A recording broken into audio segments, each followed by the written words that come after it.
बिना किसी झिझक के हम ये कह सकते हैं कि ब्लैक होल्स इस ब्रह्मांड की सबसे अजीब जगहों में से एक है। ब्लैक होल्स को अगर हम सिंपल भाषा में कहें तो स्पेस की एक ऐसी जगह है जहाँ की ग्रेविटी इतनी ज़्यादा स्ट्रॉन्ग होती है कि कोई भी चीज़ इससे बच नहीं सकती, यहाँ तक कि प्रकाश भी नहीं।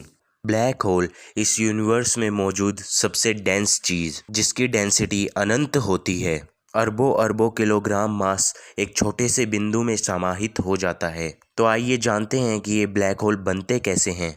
वो तारे जिनका मास हमारे सूर्य से 20 गुना ज़्यादा होता है वो बड़े तारे माने जाते हैं, और जब ये बड़े तारे मरते हैं तो वो ब्लैक होल में परिवर्तित हो जाते हैं। ब्लैक होल की एनर्जी न्यूक्लियर फ्यूजन क्रिया से उत्पन्न होती है।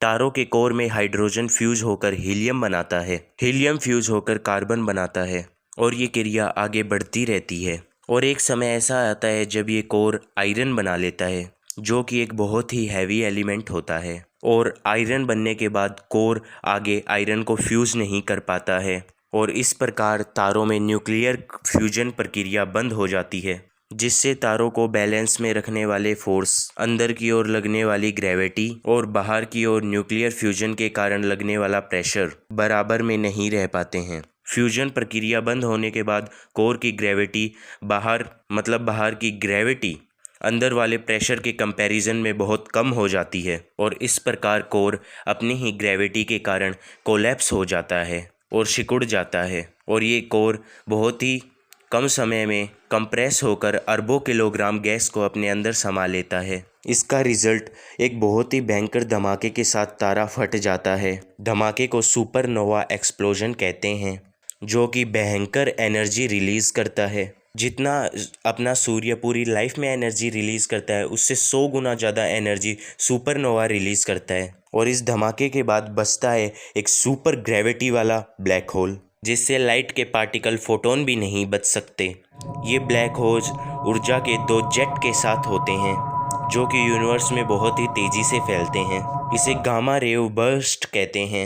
ये ब्लैक होल अरबों अरबों किलोग्राम मास को मात्र एक छोटे से बिंदु में कंप्रेस कर देता है, यानी मात्र एक छोटे से बिंदु में अरबों अरबों किलोग्राम मास होता है अनंत घनत्व के साथ। अब इतने ज़्यादा मास होने के कारण ये बिंदु, जिसे सिंगुलैरिटी कहते हैं, स्पेस टाइम में एक ज़्यादा गहरा कर्व बना देता है। अब अगर आप ब्लैक होल देखते हो तो आपको दिखता है बाहर की ओर खुला हुआ एक मुख, वो होता है इवेंट होराइजन, और जो गहराई का पार्ट होता है यानी कि सेंटर जहाँ होता है वो बिंदु, उसे कहते हैं सिंगुलैरिटी।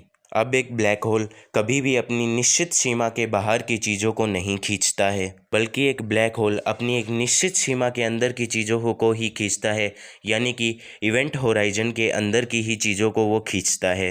अब अगर कोई जीवित व्यक्ति ब्लैक होल की ग्रेविटी के अंदर आ जाता है तो ब्लैक होल की ज़बरदस्त ग्रेविटी तो ब्लैक होल उस व्यक्ति को अपने कुछ मिली सेकेंड्स में ही अपने इवेंट होराइजन के अंदर खींच लेगा। इवेंट होराइजन तक आते हुए उस व्यक्ति का शरीर खिंचकर छोटे छोटे टुकड़े में टूटकर सिकुड़ जाएगा और सिंगुलैरिटी में ही समा जाएगा। और इसके अलावा ब्लैक होल में जाने पर उस व्यक्ति के लिए समय काफ़ी स्लो होगा ब्लैक होल के बाहर के व्यक्तियों की तुलना में। तो इस प्रकार बड़े मास के तारे मरकर ब्लैक होल बन जाते हैं। सो फ्रेंड्स, अब वक्त आ गया है अपने सभी करीबियों के साथ इस वीडियो को शेयर करने का, क्योंकि हम इसी तरह ब्लैक होल की जानकारी सभी लोगों को दे पाएंगे। और फ्रेंड्स, ऐसे ही साइंस वीडियोस के लिए हमारे चैनल को सब्सक्राइब करिए और नोटिफिकेशन बेल को भी बिल्कुल ऑन रखें। शुक्रिया ये वीडियो देखने का। उम्मीद है आपको इसे कुछ नया सीखने को ज़रूर मिला होगा। Thanks for watching.